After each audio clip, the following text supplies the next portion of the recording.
Hello friends, welcome to my channel. So friend, आज हम इस वीडियो में बात करने वाले हैं BA second year English literature का पेपर फर्स्ट के बारे में कि जो क्वेश्चन है वो किस तरीके से आते हैं। तो इसके लिए हम 2018 का पेपर देख लेते हैं कि किस तरीके से जो पोइम है या जो प्ले है लॉयल्टीज उसमें से क्वेश्चन पूछे जाते हैं।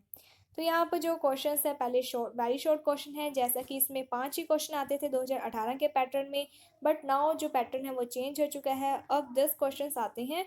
तो क्वेश्चन किस तरीके से पूछे जाते हैं इसके बारे में हम इस वीडियो में देखेंगे। तो फर्स्ट क्वेश्चन था, list 3 reason why Ulysses and his men do not wish to return.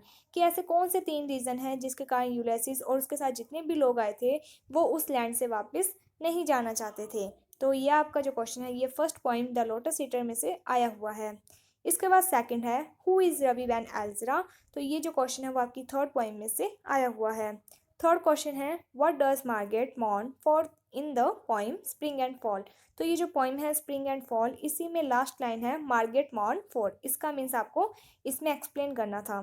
Fourth question है, what is theatre of the absorb. तो ये जो क्वेश्चन है ये आपका लिटरेरी हिस्ट्री में से आया हुआ है। एंड फिफ्थ क्वेश्चन है, how can you say that play loyalties has discrimination towards the ज्यू। तो ये आपका प्ले लॉयल्टीज में से आया हुआ है। एंड अगर आप लॉयल्टीज प्ले की समरी चाहते हैं तो आपको लिंक डिस्क्रिप्शन में दे दिया जाएगा, उसमें आपको वीडियो प्रोवाइड हो जाएगी। तो ये जो प्ले है इसमें स्टोरी एक चोरी से रिलेटेड है। तो इसमें क्या होता है कि एक पर्सन होता है जिसका नाम होता है डे लेविस, जो कि एक ज्यू पर्सन होता है। एंड जितने भी अदर करेक्टर्स हैं वो सभी इंग्लिश मैन होते हैं। और जो चोरी है वो डैंसी करेक्टर के द्वारा की जाती है। एंड जो डैंसी है वो एक इंग्लिश मैन होता है। तो वहाँ पे जितने भी करेक्टर्स होते हैं उन सबको पता चल जाता है कि डैंसी ने चोरी की है। बट फिर भी क्या है कि वो इंग्लिश मैन होने के कारण सभी जो लोग हैं वो क्या है डैंसी की डिफेंस में बोलते हैं, डैंसी की यानी कि हेल्प करते हैं। और जो सही पर्सन होता है डे लेविस, बट क्या है कि वो एक यहूदी होता है जिसके कारण सभी क्या है उसका विरोध करते हैं। तो इसी कारण यहाँ पर डिस्क्रिमिनेशन वर्ड का यूज़ हुआ है और यही इसकी थीम भी बनती है। इसके बाद आती हैं एक्सप्लेनेशन। तो जैसे कि आप सभी जानते हैं कि इस बार पैटर्न चेंज है, तो 3 ही एक्सप्लेनेशन आती हैं। तो हम देख लेते हैं कि इस बार यानी कि 2018 के पेपर में कौन कौन सी पोइम में से एक्सप्लेनेशन आई थी। तो फर्स्ट है, the darkness drop again but now I know that 20th century of story ship sleep were waxed to nightmare by a rocking cradle, and what toughest beasts its are come round at last slouch towards Bethlehem to be born. तो ये जो आपका explanation है ये आपकी जो second coming poem है उसमें से आया हुआ है। सेकंड कमिंग पोइम में 3 एक्सप्लेनेशन है, तो ये थर्ड एक्सप्लेनेशन आई है। इसके बाद नेक्स्ट है, I have measure out my life with the coffee spoon, I know the voice dying with the dying fall beneath the music from a farther room, so how should I presume. तो ये जो आपकी explanation है ये point the love song of Alfred Prufrock इसमें से आई हुई है। तो ये जो आपकी पोइम है द लव सॉन्ग इसमें से ये एक्सप्लेनेशन है। इसके बाद नेक्स्ट है, where has the tree gone that locked earth to the sky, what is under my hand that I can not feel, what loaded my hand down. तो ये जो एक्सप्लेनेशन है ये आपकी पोइम गोइंग में से आई हुई है। एंड इसकी जो समरी है वो इस वीडियो आपको प्ले यानी कि प्ले लिस्ट में मिल जाएगी, बीए सेकेंड ईयर पॉइंट्स में मिल जाएगी। तो आप वहाँ से अगर देखना चाहो तो देख सकते हो। इसके बाद जो नेक्स्ट एक्सप्लेनेशन है वो है, society do you think I don't know that I am only tolerate for my money, society can't add injury to insult and have my money as well that all, if the notes are restored I keep my mouth shut, if they are not I shan't, I can certain am right. तो ये जो explanation है ये loyalties play में से आई हुई है। And इसके बाद यानी कि ये 4 एक्सप्लेनेशन आई थी जिसमें से 2 ही करनी होती थी। इसके बाद जो नेक्स्ट है ये आपके 10 मार्क्स के क्वेश्चन आते थे 2018 में। तो देख लेते हैं इसमें किस तरीके से क्वेश्चन आते थे। तो जो लिटरेरी टर्म्स हैं वहाँ पर भी क्या है, इसमें पहले तो क्या था कि जो लिटरेरी टर्म भी ये first year and final year में तो क्या है कि यानी कि 2 नंबर में या फिर जो 20 नंबर का क्वेश्चन होता है उसमें आती हैं। बट यहाँ पर आपको लिटरेरी टर्म्स की तैयारी करनी भी ज़रूरी हो जाती है। तो यहाँ पर जो 2018 में लिटरेरी टर्म्स आए थे वो था एक ड्रामेटिक मोनोलॉग से रिलेटेड, एक बैल्ड, एक एपिक आया था और एक कॉन्क्रीट आया था। इसके बाद नेक्स्ट क्वेश्चन आया था, discuss the view express in Rabbi Ben Ezra और द सोल्जर। तो ये 2 पॉइंट में से एक पॉइंट पर आपको यानी कि आंसर लिखना होता है। तो इस तरीके से यहाँ पर और आया है तो मीन्स कि आपको इनमें से ऑप्शन मिला हुआ है।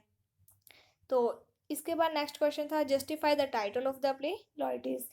लॉयल्टीज़। तो यहाँ पर क्या है कि लॉयल्टी से रिलेटेड 3 ही क्वेश्चन पूछे जाते हैं। एक तो टाइटल से रिलेटेड या फिर थीम से रिलेटेड क्वेश्चन पूछ लिया जाता है, या फिर इसमें जो मेन करैक्टर्स हैं जैसे डैन्सी या फिर डे लेविस, इसका करैक्टर स्केच पूछ लिया जाता है। तो ये 4 क्वेश्चन ही बनते हैं मेनली। तो इसके साथ ही यहाँ पर एक क्वेश्चन आया था, attempt the character sketch of general कैनिस। तो इसके बाद नेक्स्ट क्वेश्चन देख लेते हैं। Right a critical appreciation of the poem the lotus. यहाँ पर ईटर आएगा, तो लोटस ईटर यानी कि पोएम फर्स्ट में से क्वेश्चन आया हुआ है। इसके साथ ही discuss how fate as all powerful is portrait in the poem Sohrab and Rustum. तो ये जो क्वेश्चन है वो आपका सोहराब और रुस्तम पोएम में से आया हुआ है। इसके बाद नेक्स्ट क्वेश्चन है, discuss T S Eliot as the modern poet on the base of his poem the love song of J Alfred Prufrock. तो ये क्वेश्चन आपकी पॉइंट 7th में से आया हुआ है। इसके बाद नेक्स्ट क्वेश्चन है, what are the chief characteristics of modern age poetry. तो ये लिटरेरी हिस्ट्री में से क्वेश्चन आया हुआ है। एंड नेक्स्ट क्वेश्चन है, what are the main theme in the play Loyalties by John Galsworthy. तो यहाँ पर जो क्वेश्चन है वो थीम में से आया हुआ है। तो अगर आप चाहते हो कि इस बार का पेपर किस तरीके से आए, तो इसमें मेनली अगर आप चाहते हो कि आपका जो एग्ज़ाम है वो अच्छा हो, तो आप सबसे पहले एक चीज़ ये क्लियर कर लो कि जो आपका प्ले है लॉयल्टीज़ वो अच्छे से परफेक्ट होना चाहिए। क्योंकि इसमें क्या है कि जो बड़े क्वेश्चंस आते हैं, तो इस बार का जो पैटर्न है उसमें क्या है कि आपको एक ही लॉन्ग क्वेश्चन करना है। तो अगर आपने लॉयल्टीज़ प्ले अच्छे से कर लिया है तो आपको कोई भी टेंशन की ज़रूरत नहीं है, क्योंकि उसमें 3 ही क्वेश्चन मेनली बनते हैं, या तो थीम से रिलेटेड हो जाएगा, या टाइटल हो जाएगा, या फिर कैरेक्टर स्केच। तो थीम में क्या करना होता है कि पहले तो आप थीम बता दोगे। डिस्क्रिमिनेशन की थीम है कि यहाँ पर एक यहूदी होता है और जितने दूसरे करैक्टर्स हैं वो सभी इंग्लिश मैन होते हैं। तो इसमें क्या है कि डिस्क्रिमिनेशन किया जाता है इंग्लिश मैन्स के द्वारा यहूदी पर्सन का। इसके अलावा जो मतलब बाद में आप सारी समरी लिख सकते हो, और जो समरी है वो आपको लिंक डिस्क्रिप्शन में दे दिया जाएगा। तो उसमें आपको समरी अच्छे से प्रोवाइड करवाई गई है वीडियो में, आप उसे देख सकते हैं। टाइटल में भी यही बात आती है लॉयल्टीज़ को लेकर कि जो इंग्लिश मैन है, जितने भी जिस पर्सन ने चोरी की होती है सभी उसी के फ्रेंड्स होते हैं, जिसके कारण जो भी फ्रेंड्स हैं वो सभी यानी कि उसका साथ देते हैं लॉयल होकर। तो इसी कारण इसकी जो थीम है या टाइटल है वो लॉयल्टीज़ पड़ गया था। तो इस तरीके से अगर आप चाहते हो तो आप लॉयल्टीज़ प्ले की तैयारी अच्छे से कर सकते हो। इसके साथ ही जो और क्वेश्चंस हैं, तो इसमें बड़े क्वेश्चन में इस बार आपका लोटस ईटर से भी क्वेश्चन आ सकता है, या फिर आपका जो क्वेश्चन है वो रबी बेन एल्जरा पोइम में से आ सकता है। एंड इसके साथ ही जो आपके 10 मार्क्स का क्वेश्चन होता है, तो उसमें क्या है कि 10 मार्क्स के क्वेश्चन में आपका गोइंग पोइम में से क्वेश्चन आ सकता है, या फिर आपका जो टीयर्स आइडल टीयर्स है उसमें से भी क्वेश्चन आ सकता है। ज़रूरी नहीं होता है कि किस पोइम में से क्वेश्चन आए, क्वेश्चन कहीं से भी आ सकते हैं। वैसे भी 9 ही पॉइंट्स है, तो आप अच्छे से तैयारी करो तो वो बेस्ट है। और उससे भी ज़्यादा अच्छी चीज़ ये है कि अगर आप प्ले की तैयारी कर लो तो आपका जो लॉन्ग क्वेश्चन है वो भी क्लियर आउट हो जाता है। एंड इसके साथ ही जो 10 नंबर का क्वेश्चन आता है वो भी क्लियर आउट हो जाता है।